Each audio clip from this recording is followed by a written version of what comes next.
I'm looking forward to having a blast on a getaway with my friends, all thanks to your credit card.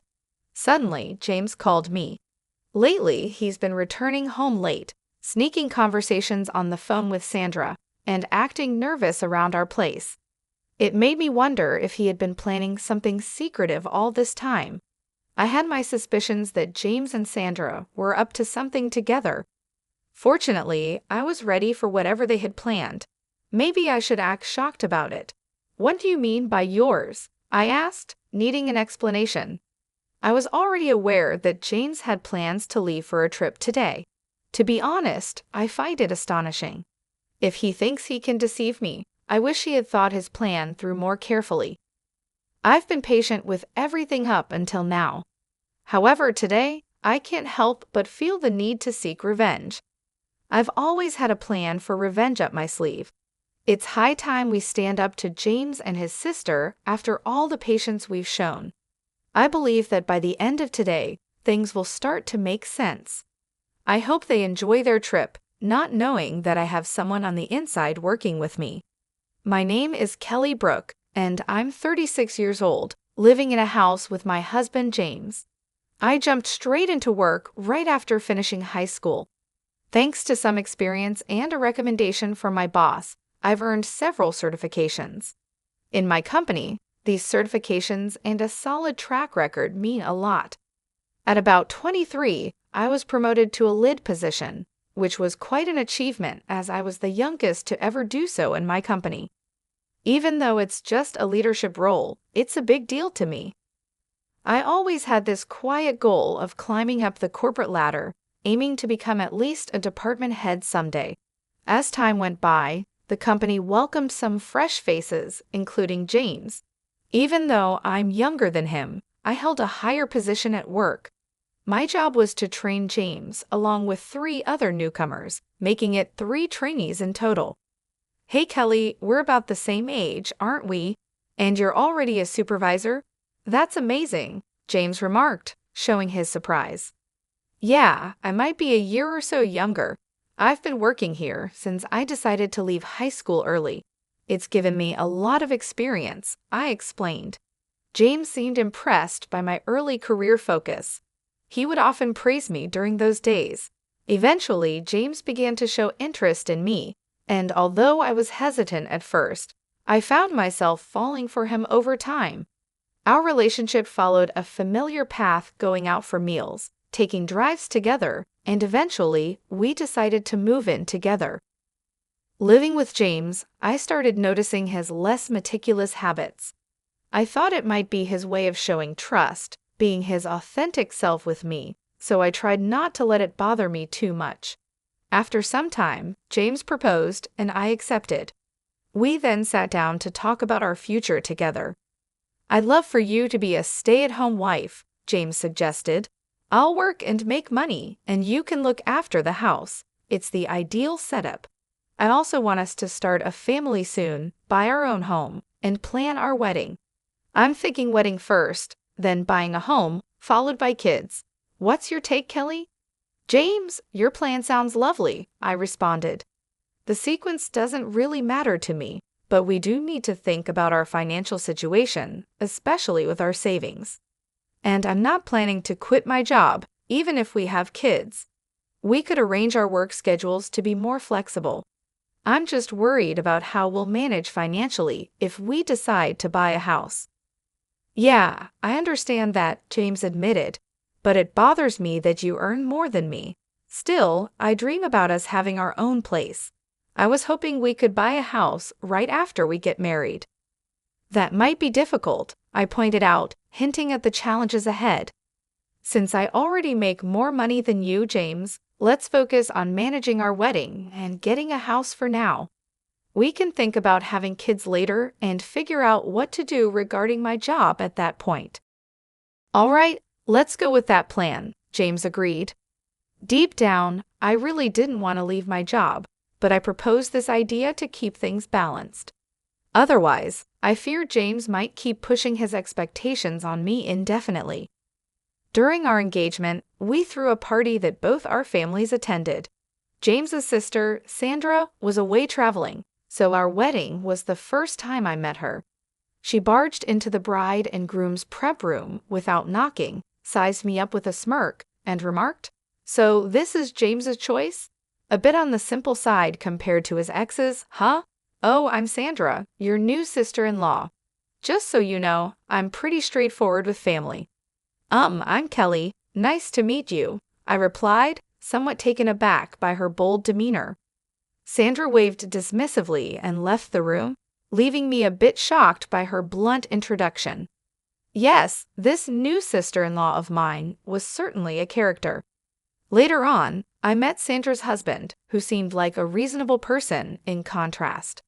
Our wedding ceremony was beautiful and went smoothly. James and I eventually purchased the house we both loved, and life seemed to be moving at a busy pace, prompting me to invest even more energy into my work. One day, when I was busy, the doorbell rang. I asked James to answer it. He returned, all smiles and laughter, with Sandra, who had decided to drop by unexpectedly. "Kelly, hey, look at James, owning such a big house. That's pretty good for him, right? After all, he's my little brother," Sandra commented, making herself comfortable. "I've been working hard. Feel free to make yourself at home. Kelly, do we have any snacks or something? My sister's here, so let's be quick." I couldn't shake off the feeling that something was off with James's behavior. He seemed to puff himself up in his sister's presence, acting as if he was the sole owner of our house. It was clear he probably led her to believe he bought the house on his own. I played a significant role in making the down payment and continue to contribute to the mortgage payments for our house. Despite this, James was adamant about having the title in his name alone, and eventually, I agreed to it. Living together made me think it wouldn't really matter whose name was on the deed. However, the way James bragged about it to his sister rubbed me the wrong way. Still, I chose to keep quiet and not cause a fuss. "Here are some snacks. James does put in a lot of effort, you know," I mentioned casually, trying to smooth over the atmosphere. "Why does Kelly sound so in charge? She's not the boss or anything," Sandra remarked, a hint of annoyance in her voice. "Well, actually, I am James's supervisor at work," I clarified, a bit surprised. "Oh, is that so? Did James not tell you? When I joined the company, Kelly was already a manager. Since she started working right after leaving high school, it just happened that way. If it were up to me, I'd have surpassed her quickly," Sandra mused. "Wait, you left high school early? You seem so responsible, yet you're less accomplished than me," Sandra asked, a bit mockingly. "Is there an issue just because I didn't finish high school?" I responded, trying to keep the peace. "No, not really. But Kelly, since you're not a high school graduate and I'm your sister-in-law, I can ask you for anything, right?" "That's the rule," Sandra joked, though her tone suggested she wasn't entirely kidding. "Kelly, whatever my sister wants, she gets. If you refuse, I'll have to ask you to leave the house," James added, seemingly backing up his sister's outrageous claim. I was baffled by their conversation. Why would not having a high school diploma and her being my sister-in-law mean she could demand anything from me? And the threat of being kicked out of my own home for not complying. Was this some sort of bizarre joke?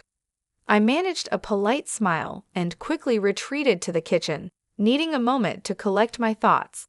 From there, I could still hear James and his sister talking, and it sounded like they were serious about what they had said. A little while later, Sandra followed me into the kitchen. "Hey, Kelly, I actually need to ask you for a favor." "What is it?" I asked, already dreading the request. "I need to borrow some money, like $5,000, please," she said, as if it were a small favor. "How is that a small amount? That's quite a lot. What do you even need it for?" I questioned, trying to grasp the situation. "Come on, it's just $5,000. You're a supervisor, right? You must have a good salary," Sandra pressed, assuming my financial situation would easily cover her request. The entire conversation felt surreal, leaving me to wonder how we'd gotten to this point. Sandra needed the money to cover the costs of renovations. When I reminded her about boasting of her new condo recently, she brushed it off. Huh, did I? Well, just give me the money. James said he'd lend it to me and told me to ask you. What? Why would he make such a decision without consulting me first? I was taken aback by James's assumption. Listen, Kelly, you either give me the money, or I'll call your boss right now and tell him you're resigning. Which will it be? Sandra put me in a tight spot. All right, Sandra, I'll lend you the money, but there's a condition, I asserted. We need to draft a promissory note. What? Even though we're family? Sandra seemed surprised. Yes, I want it in writing. So when you come to collect the money, bring a valid ID with a photo, okay? Ew, such a hassle. But fine, if you're giving me the money, I'll come over tomorrow night. Sandra reluctantly agreed. Despite the inconvenience, I knew it was crucial to get Sandra's agreement in writing. True to her word, albeit grumbling, she brought everything required the next day. Through this ordeal, I realized just how much James was under his sister's influence. It was frankly absurd. No matter what I said, it wouldn't have made any difference, it seemed. Later, I discovered Sandra spent the money on designer items, and after the initial loan, she started asking for more money without any shame. I insisted on a promissory note each time, and within a month, she had borrowed around $12,000 from me. Just when the situation seemed unbearable, I received an unexpected call from my boss. They wanted to promote me from a supervisor to a department manager. I was ecstatic. This was a step closer to my dream of becoming the head manager. Eager to share the great news, I rushed home to James, who had taken the day off. I'm home. James, guess what? I announced my arrival. Welcome back, Kelly. You seem thrilled. What's up? James greeted me. Today, my boss called me in, and guess what? He offered me the position of department manager. I've always aimed to be the head manager, so I'm incredibly excited to be moving closer to my goal. Oh, wait, what? Kelly, you're getting promoted. James's reaction mixed surprise with perhaps a hint of disbelief, underlining a day full of revelations and reaffirming my commitment to my career goals amidst the family drama. I don't understand. Did you actually say yes to the promotion? James asked, clearly puzzled. Yes, I accepted it. I've mentioned my career goals to you before, haven't I? I responded, surprised by his reaction. Wait a minute. You should have asked for my permission before making such a decision. What were you thinking? Plus, I've always said I wanted you to be a stay-at-home wife. How is it that you're moving up while I'm stuck in the same spot? Doesn't that strike you as odd? James questioned, frustration evident in his tone. That's not my responsibility. I've made it clear I don't want to quit working. Why you haven't been promoted is something I can't answer, I replied, standing my ground. Soon after our exchange, James made a call, presumably to his sister, because she showed up a few minutes later. Hey, I've heard you snatch the promotion that should have been James's. What gives? She accused me right away. I didn't snatch anything. In our company, promotions are awarded based on one's performance, I explained calmly. So what, you're suggesting James isn't good at his job? How could you look down on your own husband? Sandra snapped back, twisting my words. This is absurd, I muttered under my breath as they decided to celebrate at my expense, grabbing my bank card right from my purse. Despite my attempts to resist, they overpowered me, leaving the house with laughter as their parting shot. Tears filled my eyes as I realized the magnitude of my mistake in marrying James. Regret flooded in, but it was clear what I needed to do next: find a reputable divorce lawyer. James didn't return home that night. The following day at work, he approached me with a smug expression. Yesterday was so fun. Nothing beats a feast paid for by someone else. Thanks for covering it. He handed me the receipt from a high-end barbecue place, showing a charge of $1,500, along with receipts from luxury bars amounting to a staggering $9,000. I was fuming inside but bit my tongue as more colleagues arrived. On my way home, I checked my bank account and was horrified to discover a total of $9,000 had been withdrawn. I confronted James as soon as I saw him. "James, what on earth were you thinking, spending $9,000? On fancy meals and bars, no less? That money was mine, saved from before we were together," I exclaimed, barely containing my anger over his reckless spending and disregard for our financial well-being. As soon as I walked through the door, James started complaining about me nagging him. When I brought up the issue of the money he had spent, money I had saved before we got married, he dismissively said, "I don't know and I don't care. It's already spent anyway," and locked himself in the bathroom. That was the last straw for me. I decided then and there that I was going to divorce him. Over the weekend, I visited a lawyer, and in the weeks following, the preparations for our divorce moved along smoothly. James's behavior hadn't improved. He continued to come home late and rushed out early on his days off. Just when I was considering hiring a detective to see what he was up to, I received a call from Ryan, my brother-in-law. "Hello, is this Kelly?" Ryan's voice came through the phone.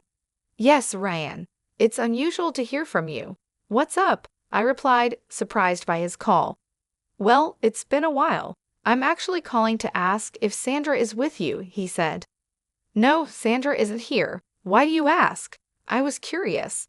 "She's been coming home late and disappearing on weekends without telling me where she's going. She mentioned she was at James's place when I asked her yesterday," Ryan explained. "That's interesting. James has been acting similarly. They might be going somewhere together, but frankly, it's no longer my concern," I shared, distancing myself from the situation. "Oh, and Ryan, there's something I need to tell you too," I continued, sensing an opportunity to share my experiences. Ryan was taken aback by my indifference, but urged me to continue.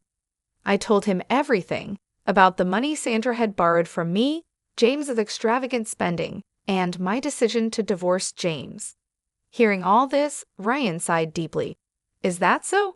I'm sorry about my wife. I've been at my wit's end, thinking about divorce but haven't been able to take that step," he confessed. "Ryan, why don't you use the evidence I've gathered? It sounds like we're both dealing with similar issues. Maybe it's time to teach these reckless siblings a lesson they won't forget," I suggested, feeling a bond of mutual understanding forming between us. "Yeah, let's work on this together," Ryan agreed, a note of determination in his voice. Then he mentioned something intriguing. Sandra had been pushing him to take a long vacation, and he had noticed travel brochures on their vanity. Curious, I decided to investigate a shelf in our house that James always kept off limits.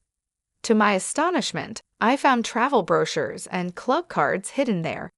It all made sense now. They were planning a trip without us knowing. "Ryan, I think they're definitely planning a trip. I just found evidence of it," I informed him, both of us realizing the depth of our partner's deceit. This newfound information solidified our resolve to proceed with our plans for divorce and hold them accountable for their actions. I stumbled upon some travel brochures hidden away, sparking an idea. As I shared my plan with Ryan over the phone, he couldn't help but laugh and agreed to play along. We concluded our call with a promise to coordinate our actions through text messages. I also forwarded him some evidence that might be useful for his own divorce proceedings while we meticulously strategized our next moves. 3 weeks later, just as the sun was rising, James left our house, a plan I was privy to thanks to a heads-up from Ryan the previous day. A few hours into his adventure, James called me, boasting about how he was going to enjoy a trip using my credit card with Sandra and their friends.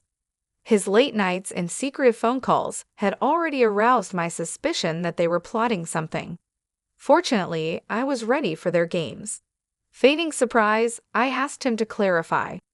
With a smirk in his voice, James revealed that they had been planning this trip for a long time and viewed Ryan as a safety net in case their plan fell through. They thought I was becoming too confident and decided it was time to teach me a lesson, as he put it. James's words were meant to belittle me, suggesting I couldn't stand up to their manipulations. But I was beyond feeling hurt or angry. I felt nothing at all. I questioned James about his earlier comment regarding my debit card, playing along with his illusion of victory. Confused, James insisted he had taken my card, but I calmly informed him that my card was still with me in my wallet. There was a moment of silence before he stuttered, questioning what card he had bragged about using. I revealed, much to his shock, that he had mistakenly taken an old gym membership card of mine. It matched my debit card in color and size.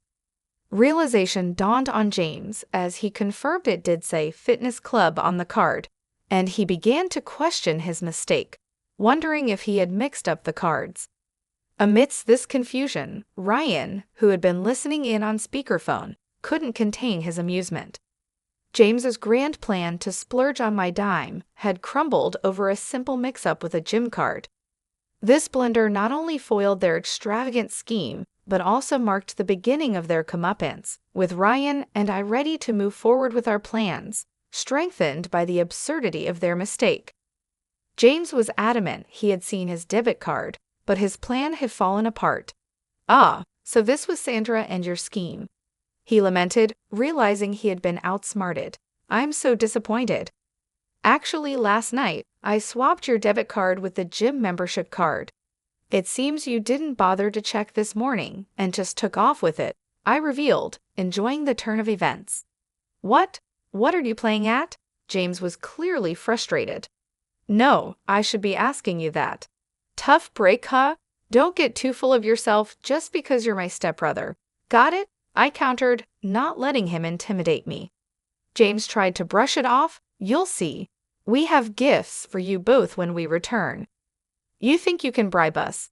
I won't accept anything but cash," he bluffed. "We'll see about that.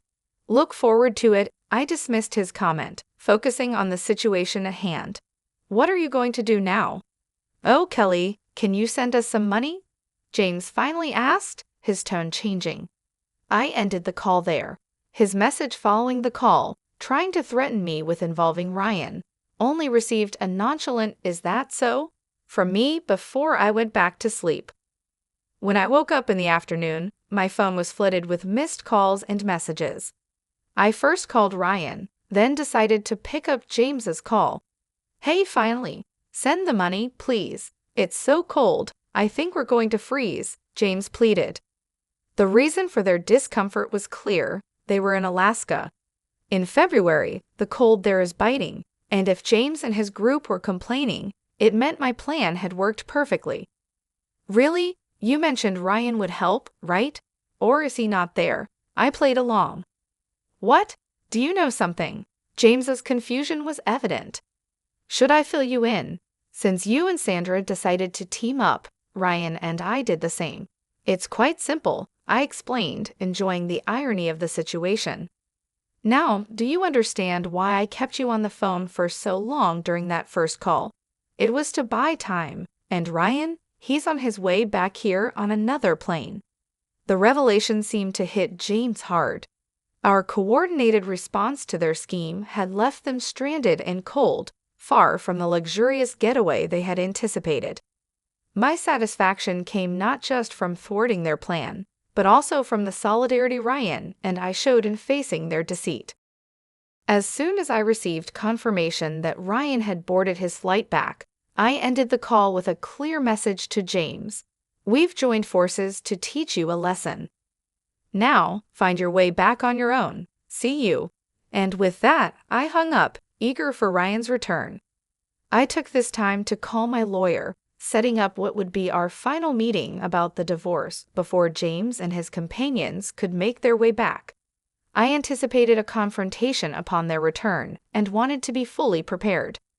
Just a few hours later, as predicted, James and his entourage arrived, bursting with indignation.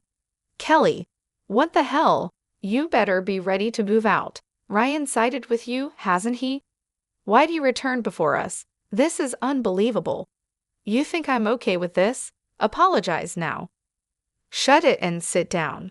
Ryan intervened, his usually calm voice now booming, commanding James and his friend to sit immediately. They complied, shocked into silence by Ryan's authority. Our lawyer wasted no time, distributing his business cards to James and his friend, who looked utterly confused as they accepted them. Without further ado, Ryan and I presented them with a stack of papers. Their confusion turned to shock as they skimmed the documents, their complexions draining of color. Wait, this talks about dividing property. You're not suggesting a divorce, are you? James stammered, disbelief coloring his tone. It's on mine, too. A divorce? What did I even do? This has to be a joke, right? James's friend echoed his disbelief, looking from one to the other for confirmation. Yeah, right, Ryan responded, his tone final. I'm heading home. I've had enough. I've been recording your daily tantrums for a while now, including that call you made during your so-called vacation, James. You really don't see the problem with your behavior, do you? I can't keep living like this. Wait, are you serious? James's voice was tinged with a sudden realization of the gravity of the situation, as the reality of impending divorces began to sink in. The tables had turned entirely, with Ryan and I standing united, ready to move forward from the chaos they had created. I mentioned it before, didn't I? I want half of the down payment we made on the house, plus the remainder of the mortgage, and I want back the savings you used from when I was single. I firmly stated my demands to James. Turning to Sandra, I continued, and you, Sandra, you're going to repay me for the money you borrowed and the additional amounts you withdrew from my savings along with James, right? Sandra tried to deflect. Wait, James was the one who bought the house, and I never borrowed or spent any of that money. You're making false accusations. Sandra, please review the documents. There's a promissory note outlining exactly how much you owe, I pointed out, undeterred. No way, I don't know anything about this. Without proof, I'll just dismiss this as useless, she retorted, attempting to downplay the seriousness of the evidence. Both James and Sandra acted rashly in response. James crushed the recorder under his foot, and Sandra ripped the paper to shreds, both wearing smug looks of defiance. Look here, James, destroying that recorder changes nothing. The data's still saved on my computer, and Sandra, that document you destroyed wasn't the original. You've accomplished nothing, I calmly explained, revealing their efforts to be futile. What the hell are you three even trying to do? James's frustration was evident. Oops, was my simple reply, highlighting their lack of foresight. To Sandra, I also have a claim against you for all the savings you squandered, not to mention the cozy time you spent with that guy at the bar, I added, revealing more of their misdeeds. Faced with the reality of their actions and the legal repercussions, both James and Sandra started to break down, tears streaming down their faces. The financial reckoning was harsh but fair. For James, the total came to $135,000, $8,000 for emotional damages, $100,000 for the house's down payment, and $15,000 for miscellaneous expenses. Additionally, there was an upcoming loan repayment of $4,000. Sandra's bill amounted to $35,000, which included $11,000 for miscellaneous expenses and $31,000 for the loan she had acknowledged with the promissory note. As for Ryan's claims against Sandra, given her intentional distress and frivolous spending, the total was $135,000, $55,000 for emotional damages, and $80,000 for miscellaneous expenses, all calculated without dividing any assets like condos. This stark financial and emotional toll underscored the consequences of their actions, serving as a potent reminder of accountability and the importance of integrity in relationships. After the fallout, I half expected James and Sandra to attempt suing us, given their track record. However, our sharp attorney had already anticipated such moves, including a clause in the settlement paperwork essentially saying, If you try to sue, you'll surely lose. No one will represent you, and it'll only cost you more. Focus on your repayments instead. With that, we managed to avoid court altogether. I collected my things and left our shared home behind. Word of the whole ordeal somehow reached my workplace, leading to James being transferred to another branch, which helped put some necessary distance between us. Not long after, James reached out with a message that took me by surprise. "Kelly, I miss you. Life's empty without you. Can we try again? You can focus on your career all you want." But I knew better than to fall back into that cycle. "It's not going to happen. Goodbye," was my firm reply. Then came Sandra, trying to play the family card. "Kelly, think it over about my brother. What if we all lived together again? Maybe we just misunderstood each other. I think things could be better." My response to her was just as resolute. "Sandra, it's not going to happen. I'm sorry. Goodbye." Both of them pleaded, but I stood my ground, cutting off all contact. Ryan, it turned out, received similar pleas, but also chose to ignore them. One day, passing my old house in a taxi, I noticed a "for sale" sign out front. With the settlement paid in full and all communications cut, I had no clue how James and Sandra were faring, nor did I want to know. As for me, I've moved on and up literally. I bought a condo and settled into my new life. Work has been fantastic, and I was recently promoted to regional director, a role I've long aspired to. Ryan and I have also grown closer, finding comfort and compatibility in each other's company. We've gone out a few times, discovering a surprising ease in our interactions. Life has vastly improved post-divorce, confirming my decision was the right one. As for what's developed between Ryan and me, well, that's a tale for another day.